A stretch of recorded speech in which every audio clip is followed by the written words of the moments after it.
Il m'est arrivé quelques soucis de panne, d'alarme. Je vais vous parler de l'alarme, puisque j'ai eu un petit souci. C'est pour servir à quelques personnes, hein. Les 10 ou 15 personnes qui vont tomber sur cette vidéo, ils pourront peut-être prendre quelques informations. Puis moi, ça m'occupe, hein. Comme je suis pas trop enfant, mais je m'ennuie un peu. Je vais faire du montage vidéo, donc je fais un peu de rush pour pouvoir faire du montage vidéo. Et, je vais parler de cette alarme. Et comme toujours, c'est mon camion, c'est mes histoires, c'est mes problèmes. Je vends rien, hein, comme vous pouvez voir beaucoup de personnes, hein, c'est devenu des camelots, hein, la plupart, hein, ça devient infernal. Donc moi, je ne vends rien, je n'impose rien, et ce que je fais, c'est pas le mieux, non. Juste comme ça, ça peut donner quelques infos sur les alarmes de camping-car. Donc j'ai eu un souci. L'autre jour, mon camion a calé, comme ça. Il a redémarré. Je sais pas pourquoi, un bug informatique. Ça peut arriver, bon. Mais c'était le dimanche. Le lundi, sur une route comme ça, une plus ou moins de rocade, hein, route passante, et il est tombé en panne. Voilà. Donc là, il démarrait plus rien. Donc je me suis arrêté sur le bas-côté. Et une petite astuce aussi, hein, si un jour vous tombez en panne, ne sortez pas, juste à appuyer sur le bouton warning et puis sortez pas comme ça affolé. Hein, ce que vous faites, vous passez la première, et vous mettez des coups de démarreur. Alors pas pendant 10 minutes, vous allez cramer le démarreur, mais des petits coups de démarreur, comme ça votre camion il va avancer, et ça vous permet de vous garer correctement sur le côté. Moi j'ai eu de la chance, il y avait une place qui était à 2 mètres, donc j'ai réussi à avancer le camion avec des coups de démarreur tranquillement. Je me suis garé proprement, et voilà, comme ça j'étais en sécurité, et ça m'a diminué le niveau de stress, parce que c'est toujours stressant, hein, quand on tombe en rade au milieu de la route, les bagnoles klaxonnent, machin, tout ça. Donc voilà, ça permet d'être en sécurité et de commencer à cogiter à la suite des événements. Parce que putain, c'était une histoire, et là c'est un roman. Donc cette panne, c'était assez vicieux quand même. Ce qui se passe, coupure de gasoil. Donc je me mets correctement. Je prends mon lecteur OBD. Alors ça aussi, le petit lecteur OBD qu'on trouve partout, là, ça vaut 25-30 balles. Il faut en avoir un dans le camion. Parce que moi, ça m'a sauvé une fois sur l'autoroute. Simplement, c'était le gasoil par canicule qui était trop chaud. Mais j'aurais pas le lecteur d'OBD, je me faisais dépanner sur l'autoroute, le garage me faisait facturer ci, ça, il me gardait le camion, alors que j'ai simplement remis du carburant frais, et ça effaçait l'erreur. Hein. Et j'aurais pas le lecteur, je savais pas. Donc je branche mon lecteur OBD, qui cette fois, il a montré ses limites. Je branche le lecteur et il me dit fuite de gasoil partie haute, c'est-à-dire que pompe de gavage, filtre à carburant, puis après pompe à haute pression. Donc il me dit que c'était dans cette heure. Et effectivement, j'ai un petit suintement sur le filtre à gasoil, quand je l'ai resserré, pas assez fort, donc ça pisse pas le gasoil. C'est un petit suintement gras. Donc je me suis dit, le machin me dit ça, machin. Je dis bon c'est clair, hein, là ça y est, la prise d'air est trop importante, il veut plus démarrer, c'est mort. Donc je téléphone à l'assurance, je me dis bêtement, je me dis je vais appeler un dépanneur, je vais expliquer ce que c'était, il va venir, il va mettre un coup de serrage, le filtre se remet rapidement, un coup de serrage, on met tout en ordre, c'est reparti. Je voulais pas bricoler le gasoil, on pue le gasoil dans le camion et tout. Et puis bon, je paye assez cher d'assurance pour avoir un dépannage simple, il y a rien de méchant. Donc j'appelle l'assurance et j'attends 1h30 pour pouvoir voir arriver le dépanneur. Le dépanneur arrive et il me regarde, il dit oui maintenant bon, monsieur, je fais pas ce genre d'intervention, faut amener le camion à l'atelier, tout ça. Je dis non. Et donc toujours un peu en stress, machin de ça. Maintenant et donc en discutant, je lui dis c'est l'alimentation, et je lui parle de l'alarme déjà. Je lui dis mais ça peut pas être l'alarme qui serait mise en défaut. Il me dit non, c'est l'alimentation. Donc j'oublie, parce que l'alarme que j'ai dessus, c'est une référence des alarmes de qualité. Donc je me dis que si lui me dit non, mon alarme c'est de la qualité, donc c'est autre chose. Donc j'ai dit bon, on arrête tout, vous me ramenez, j'étais pas très loin, à la zone de fret où je suis, et comme ça ça me permettra de bricoler le camion, je le ferai moi-même, voilà. Donc le mec me ramène et il me pose là. Alors arrivé à l'endroit, je fais des tests, je regarde mon filtre à gasoil, il fuit, je téléphone à un ami pour avoir un peu plus d'infos. Je vais voir au garage, il y a des garages poids lourds mais les mecs ils en ont rien à foutre, ils disent on n'a pas le temps, l'autre il me dit machin, et plus on prend d'informations, plus on s'embrouille et plus on est perdu. Donc fin de première journée, je sais pas trop où je vais, mais j'ai quand même ciblé la pompe de gavage puisque le moteur est plus alimenté. Hein, dans la réservoir, il y a une pompe de gavage. Donc, je dis, bon, bah, c'est la pompe de gavage. Donc, genre, en ayant fait le tour, je reviens, je prends mon contrôleur, le fusible est bon, le relais est bon, je vais au connecteur de la pompe de gavage, je l'enlève, je regarde, 13 volts. Effectivement, là, il n'y a plus de secret. La pompe de gavage est morte, elle est alimentée. Donc, c'est la pompe de gavage. Mais ce que j'aurais dû faire, mais dans ces cas-là, on pense pas à tout, parce que quand c'est une galère personnelle, ça met beaucoup de stress et beaucoup de charge de réflexion, parce que là, je pensais à louer une voiture, je pensais à louer aussi un hôtel, enfin, j'étais à mi-semaine de vidange et tout ça, donc je pensais à ça. Donc on pense à des milliers de choses, et on oublie l'essentiel, que quand c'est pas pour nous, froidement, on réfléchit. J'aurais dû, mais il aurait fallu que je fasse un petit montage avec une ampoule de 21 volts, que je le mette sur la prise de la pompe de gavage, et là je me serais rendu compte qu'il y avait du courant, mais pas d'intensité. Donc il y aurait eu un autre problème. La lampe se serait pas allumée. Il y aurait eu le voltage, mais pas, elle se serait pas allumée. Bon, je l'ai pas fait. Donc voilà.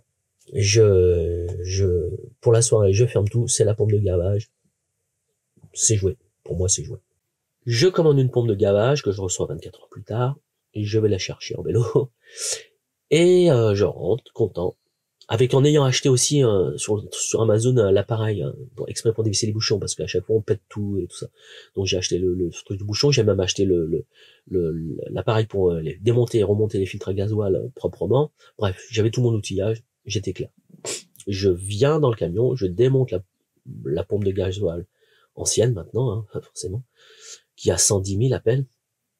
Proprement, je mets pas trop de gasoil partout, je mets l'autre, je l'installe, je referme tout, je branche, j'essaye de démarrer, ça démarre pas.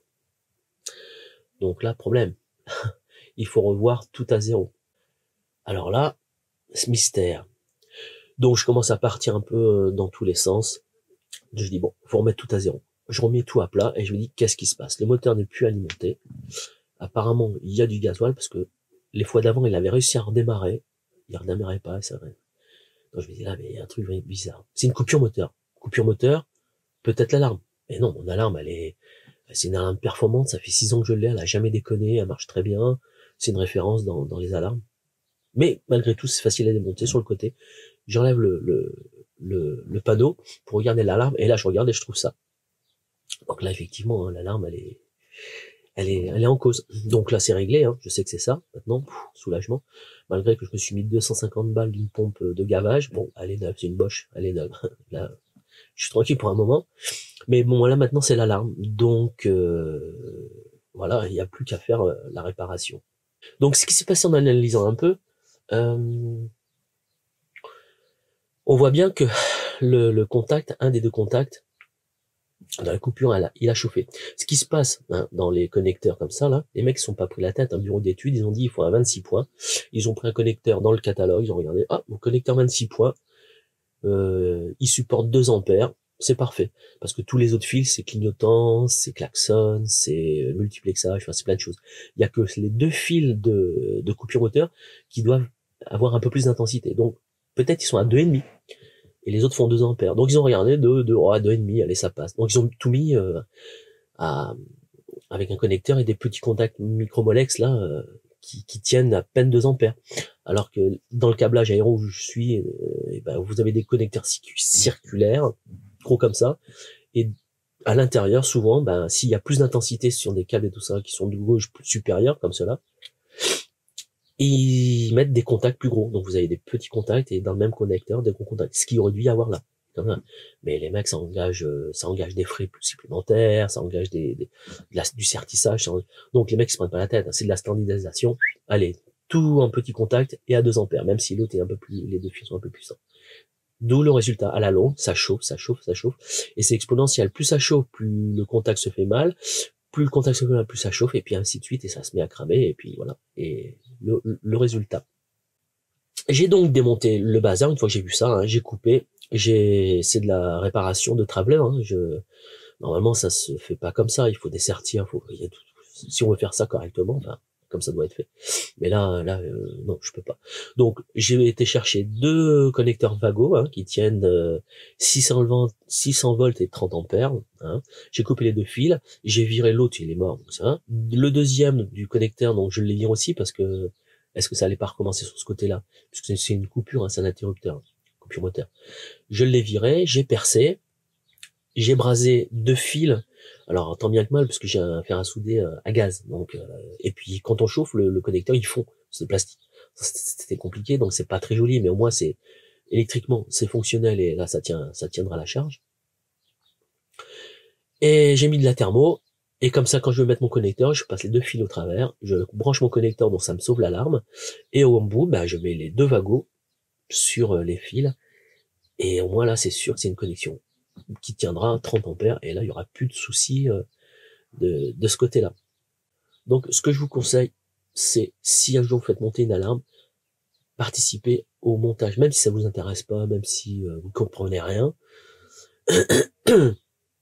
participez au montage. Au moins si un jour vous avez une galère, vous pourrez dire au mécano, parce que là le mécano il aurait vu ça, les fils machin, c'est quoi l'alarme machin, les mecs ils auraient dit soit ils le faisaient pas, soit ils gardaient le camion 15 jours le temps qu'ils téléphonent à un pote, machin, ça va coûter une fortune.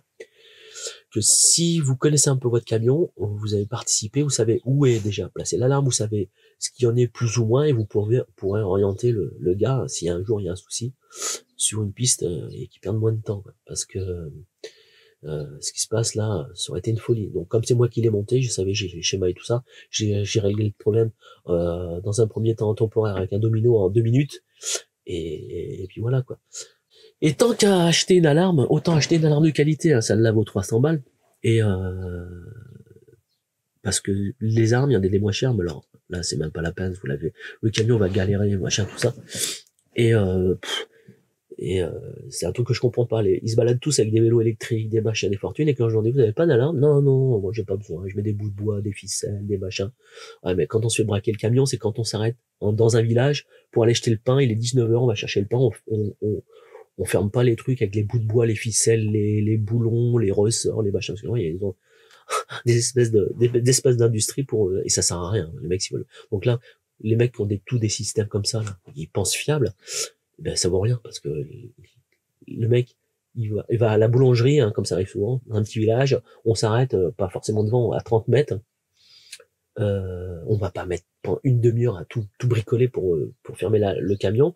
Donc on met juste la clé. Le mec, c'est des opportunistes, hein, souvent de fois. Le mec, il voit que vous barrez, paf, il monte dans le camion, il se barre. Et puis là, que là, avec une alarme de qualité, et il suffit d'appuyer sur le bouton but, tous les ouvrants, l'infrarouge, le volumétrique, l'anti-soulèvement, enfin tout, et puis le GPS et la localisation, juste avec un bouton, pour moins de 300 balles. Donc ça c'est un truc qu'il faut pas négliger. Alors par contre aussi, faites attention aux marchands de bonheur là, machin, les mecs qui vous vendent des alarmes là, il y en a un qui vendent, c'est devenu le Pierre Bellemare de la van life. Les mecs ils vendent des trucs, ils en ont rien à foutre, c'est pas eux, donc ça vaut des fortunes, mais ils vous disent c'est le mieux. Et puis de toute façon, tout ce qu'ils vous vendent sur le truc, ils vont le critiquer à peine, mais ils vont pas vous le critiquer parce que s'ils se mettent à critiquer les marques, ils seront plus crédibles. Donc toutes les marques diront non, on va pas leur proposer, il va dire que c'est de la merde. Ils risquent de dire que c'est de la merde. Donc les mecs, objectivement, ils sont obligés de dire que c'est bien, hein, parce que sinon ils se foutent une balle dans le pied. Donc ils vont vous dire toujours que c'est fantastique, que c'est bien. Et donc les mecs qui vous vendent des trucs, ça vaut des fortunes. Il y en a, j'ai vu encore un, l'autre il a suivi le conseil de l'autre, ça lui a coûté une blinde, machin, tout ça. Et le pire dans tout ça, c'est que les mecs, ils vendent des alarmes et tout ça avec des puces GPS. Non, pas des puces GPS, des cartes SIM, voilà. Ce qui fait que les mecs, et j'en suis un, je regarde de temps en temps, ils vendent toute sa camelote, hein, tous ces petits accessoires que j'aime bien aussi, hein. J'aime bien les petits gadgets, les petits comme ça, mais tous les caméras, les alarmes, une station météo, un machin, un truc, un bidule, tout, il faut mettre une carte SIM. Donc le mec, j'ai vu sur le truc, il a 4 à 5 cartes SIM. Et c'est pas gratuit, les cartes SIM. C'est à chaque fois 2 euros minimum. Donc vous comptez, ça vous fait 10 euros par mois pour des trucs, hein. En plus, les mecs, ils essaient de faire du simple, alors que c'est compliqué. Moi, ma devise, c'est simple, rapide et fonctionnel. Voilà. Puis comme ça, pour ce moment. Donc ils prennent du Bouygues parce que des fois machin, ou alors moi je prends du CFR, comme ça machin si je suis là parce que là. Mais alors son alarme, si elle est en CFR, marchera plus parce que il est en Bouygues sur autre chose et puis son. Non, non, non, faut pas suivre tous ces trucs-là. Si vous avez des choses à installer, comme moi j'ai installé, hein, alors c'est pareil, c'est un conseil, moi c'est ce que je fais, et c'est simple, rapide, fonctionnel, ça va. Ce qu'il faut faire, hein, alors j'impose rien, je dis juste moi ce que je fais. J'ai un routeur Netgear M2 avec une antenne, ça aussi l'antenne. Ah putain. Avec une antenne Netgear, hein, prévue pour, avec 60 cm de câble. Et l'avantage du M2, faudra que je fasse une petite vidéo pour, c'est qu'il est, comment dire, il a la fonction délestage, donc il est très performant au niveau données d'émission et de réception. Et d'ailleurs, ça aussi, la mission réception, on croit que ceci, mais s'il y a beaucoup de monde à un bord de plage où c'est blindé de monde l'été, votre 4G, il n'y aura pas 4G. Hein. Donc ça, c'est aléatoire, donc ça, faut se méfier, tout ça. Pour la 4G, même la 5G, on va vendre des trucs 5G, machin, mais s'il y a trop de monde, ça marchera pas. Donc il est très performant en émission réception. Il y a la fonction de délestage. Et il y a aussi un serveur multimédia. On met dessus une clé. J'ai mis une clé dessus. Et là, j'ai des séries, machin, pour le soir. J'aime bien, c'est agréable. Et ce qui se passe, c'est que au moins, j'ai qu'une carte SIM en plus. Alors ok, j'avoue, il vaut une blinde. Mais après, vous pouvez trouver des petits Netgear d'occasion à 30 balles. Ils auront moins de puissance au niveau d'émission réception, hein, de download, upload. Mais moi, c'est 30 balles, ça vous sera. Après, il y a la solution du téléphone, un vieux téléphone avec une carte SIM dedans, ou alors carrément votre téléphone, vous faites un partage de connexion. Mais bon, après, c'est un peu difficile, lourd et tout ça. Mais voilà, donc les alarmes, pour en revenir à l'alarme, moi, mon alarme, elle ne se connecte pas avec une carte SIM, qui machin, tout ça.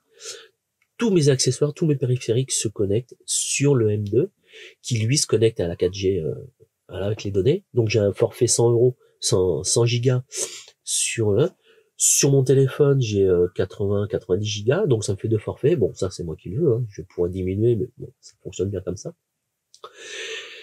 Et le truc, c'est la fonction de délestage de ce routeur, elle est vraiment géniale, c'est que je vais dans un camping, hein. Moi c'est toujours pareil, hein. J'ai pas envie de payer 2 fois, 3 fois pour la même chose. Je vais dans un camping, il y a le wifi, je prends mon routeur, je regarde, fonction de délestage, je regarde Wi-Fi camping, je clique dessus, je rentre les paramètres du camping, hein, les mots de passe, et le routeur se connecte au Wi-Fi du camping. Et l'avantage, c'est que tous mes périphériques, ma console de jeu, ma Mi Box, ma caméra, l'alarme, machin, tous les trucs, pour eux c'est transparent, ça change rien. Ils se connectent toujours au routeur, qui lui se connecte plus à la 4G, mais qui se connecte à Internet via le camping, le Wi-Fi du camping. Donc zéro data. Et c'est encore plus fantastique, c'est à l'étranger. En Espagne, je vais en Espagne, je prends alors là on est limité en gigas, hein. 15 gigas sur celui-là, et celui-là j'ai 80, mais enfin bon, c'est quand même chiant. Et ben là c'est pareil, on fait du délestage, soit chez un McDo, soit mettons chez un ami, tout ça. Enfin, ce routeur il a vraiment plein d'avantages, et ça permet de connecter tous ces périphériques sur un seul point, et comme ça ben, vous êtes tranquille, vous n'avez pas de soucis. Donc pour ceux que ça intéresse, fouillez le M2, il y a même le M5 maintenant, 5G, mais là, il vaut une blinde, 800 balles. Et puis bon, comme je dis, la 5G, c'est pareil, s'il y a beaucoup de monde, ça va pas marcher, puis il faut un forfait spécial, et ça coûte une blinde, donc non, moi ça m'a, non. Moi j'ai pris ça justement pour le délestage, ça me permet d'éviter de payer du camping, plus du wifi, plus du data. C'est comme mon chauffage EH, il est gaz électrique, et quand je vais en station de ski, ça me faisait chier de payer 22 balles de caravanage, plus 35 balles par semaine, maintenant peut-être 40 les bouteilles, de gaz. Et puis en plus, là, c'est pas du GPL, on est obligé de démonter la bouteille, aller au magasin toutes les semaines.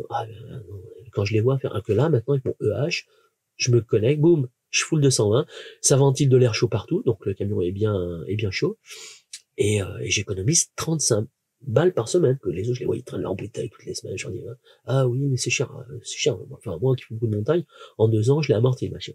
Donc c'est pour ça, moi, je fais toujours pareil, simple, rapide, efficace. Pour finir avec le routeur et le Wi-Fi, j'ai j'ai vu, là, ceux qui vendent des trucs, il y en a qui gueulaient parce qu'il avait une antenne. Alors, les mecs, ils ont pas de recul, mais tout ce qu'ils ont, ils disent que c'est bien. Et comme je vous dis, c'est parce qu'ils sont obligés, parce que sinon, ils sont plus crédibles. Si on leur vend un truc, ils disent, bah non, c'est de la merde, tu vas regarder, et dire, putain, il dit que c'est de la merde du truc, on va pas lui demander. Donc, les mecs, ils sont obligés de dire que c'est bien, et ils se mettent une balle dans le pied s'ils disent que c'est de la merde. Donc, ils disent, ouais, il y a 2-3 détails, mais bon.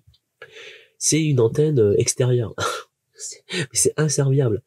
L'antenne en elle-même, elle peut être bien, mais il faut juste calculer avec des compteurs de download et tout ça, là. Admettons, le téléphone, à l'intérieur du camping-car, il va être à 4 dB. Hein. Il va faire 4 dB parce que, voilà, il est dans le camp. L'antenne qui vous vendent, alors pareil, carte SIM, tout le bordel, hein, elle est donnée pour 6 dB, hein, mettons. Ou 5,5, 6 dB. Donc on va dire, bah, c'est mieux. L'antenne extérieure, je suis à meilleure réception.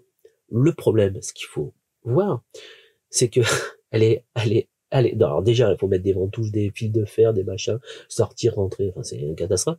Et en plus, elle a, je sais pas, je crois qu'elle a 2 ou 3 mètres de câble, même peut-être 3,50 m de câble. Ce qui fait que une fois, et on me l'avait dit, et puis c'est quand même un peu dans ce que je travaille, vous avez 4 dB au cul de l'antenne, vous avez, admettons, 6 dB au cul de l'antenne, donc c'est bon. Vous mettez votre câble, vous faites vos 3 mètres de câble, en plus c'est des câbles, c'est gros, comme une paille, hein, ça vaut rien du tout. Rendu au bout du câble, il y a plus que 3,5. Vous avez moins de dB que votre téléphone est performant qui est à 4 dB. Donc vous branchez sur votre truc, machin, tout ça, vous dites, ah génial, alors ça vous coûte une blinde et tout ça, et en fin de compte, si vous faites les calculs, votre téléphone sera à 4 dB de réception, et au bout de votre fil d'antenne, là, qui vous avez 3 mètres, vous aurez 3,5, donc vous aurez moins de dB avec votre antenne qui vous une blinde, qui c'est inserviable et tout ça, que votre téléphone, ça. Donc ça, c'est des trucs, mais les mecs, ils vous disent pas ça, donc là, ils disent, ah, c'est le temps, machin. Bah oui, on lui a donné. Le mec, il veut pas dire que c'est de la merde. Comme toujours, il se mettrait une balle dans le pied et puis personne lui filerait du truc, ou quand il écrirait pour avoir des jouets, alors je voudrais ci, je voudrais ça, machin, il dirait, bah non, vous avez dit que c'était de la merde, de ce truc, non, voilà. Donc ça c'est un truc à pas négliger.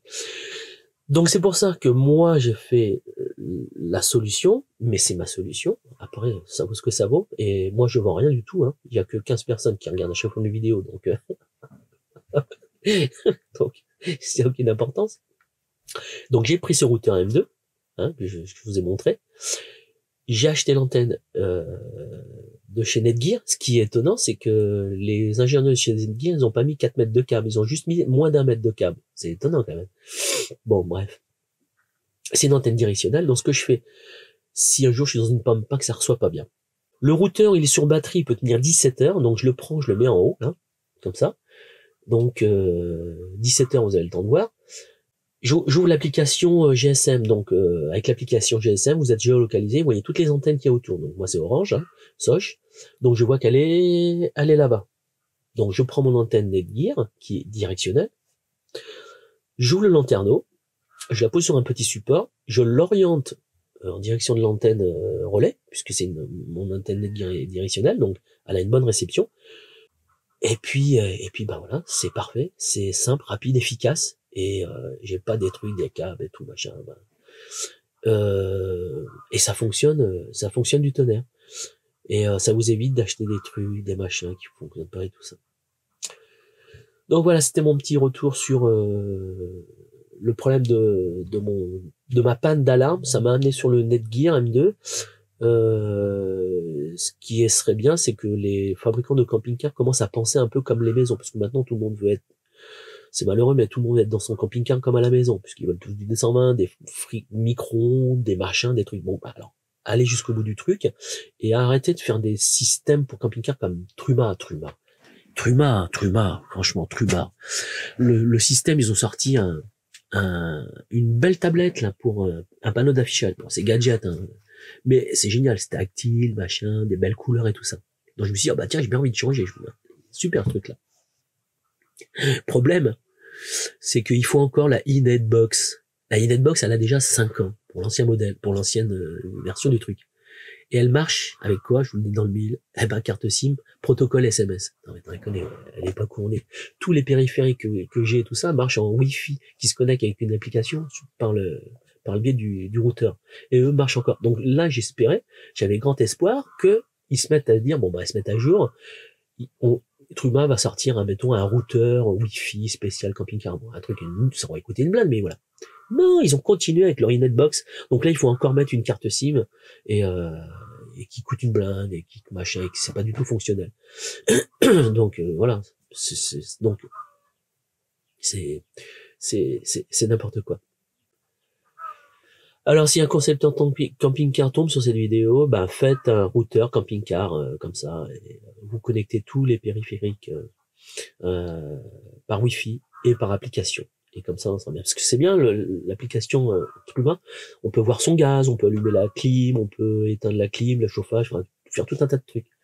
Mais hors de question que je paye encore 2 euros. Mais si je payais à chaque fois 2 euros, bah comme l'autre, il dit, ah, faut acheter ci, faut acheter ça, faut acheter ça. Mais je sais pas si le mec, il se rend compte que à chaque fois, faut qu'il paye 2 euros. 2 euros. J'ai calculé son truc, il a 4 ou 5 appareils, c'est des forfaits. En plus, il met des cartes différentes comme ça suivant où il est. Alors là, si j'ai pas réception, je mets là, ça sera mieux, tout ça. Et aussi sur des batteries, les mecs ils mettent des batteries gel avec un panneau solaire pour mettre le PC comme ça, la LivePo marchera mieux. Putain, mais c'est soit des rats ou soit les mecs ils ont rien compris quoi. Parce que vous avez une masse, si vous avez 100 à dépenser, c'est pas parce que vous prendrez 20 ici, 2 là, 4, 6, 8, que vous faire chiffrer tout votre truc, que vous dépenserez moins, donc vous dépenserez la même truc. Donc là, c'est un peu pareil. C'est pas parce que le soleil va recharger un peu, que celle-là, que vous allez moins consommer là, que... Donc, voilà. Enfin bref, c'est mes histoires, hein. Moi, je vous dis pareil, ma devise, c'est simple, rapide, efficace, hein. Et pas des trucs redondants, acheter un truc pour kiffer un truc, alors qu'on a déjà le truc, pour faire un autre truc. Et voilà quoi. Donc bref, cette petite vidéo, voilà, hein, un peu long, mais si ça peut servir en tous les cas pour l'alarme, et ben voilà.